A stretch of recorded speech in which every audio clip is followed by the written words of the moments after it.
On this International Women's Day here in Gulu City, I speak with Joanita Ayenyo, who has dedicated her time to poultry. She has ducks, she has chicken of different varieties, as well as turkeys. Her day is just about, looking after these birds. And in turn, the birds have given her a little bit of money and a peace of mind. So with that, I grew to over 2,000 birds. But of course, I had also a lot of challenges. By the time I reached 2,000 birds, of course, I needed support. So I employed someone to help me.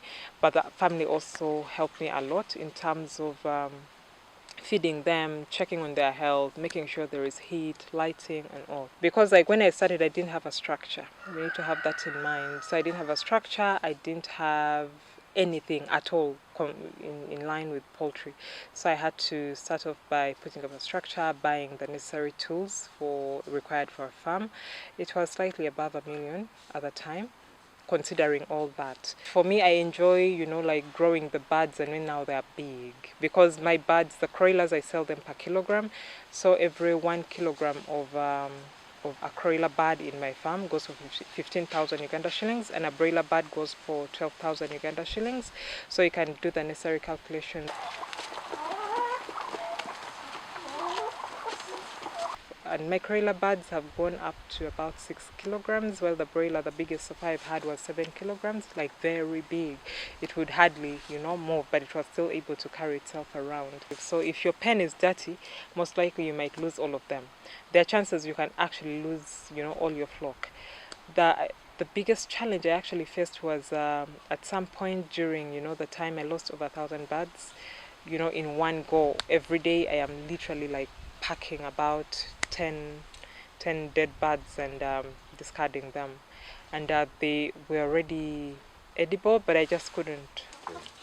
What I have learned from Joanita's farm here is that in case you want to do farming, do not copy what others are doing, but identify what your heart loves to do. Could be poultry, could be animal rearing, it could be just tilling the garden and planting crops. My message to other women out there: firstly, as women, we have the inferiority complex and we don't believe in ourselves. But I think it is important that you start looking at yourself as enough, as someone who is able to do what others can do. Because if I can do it, you can do it better. And this business of being a copycat, we should really tone down on that, because something might work for someone but it might not work for you. So there are a lot of things you must consider as a person before jumping into a business. There are a lot of things to be considered.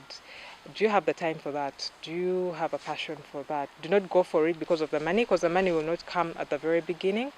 It will come much later. And then there is the resilience, because when you start, you see that the money is not coming and you want to drop out and try something else. That's when you'll start saying, nothing works for me, because you are hurrying too much. So you just have to be patient. Patience really pays at the end of the day.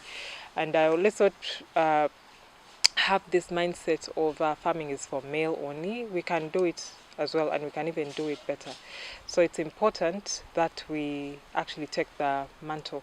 Like I always say, no one is going to invite us, at the table of men. We have to just walk there and let a man either get up and leave us a seat, or we pull a chair and join the table.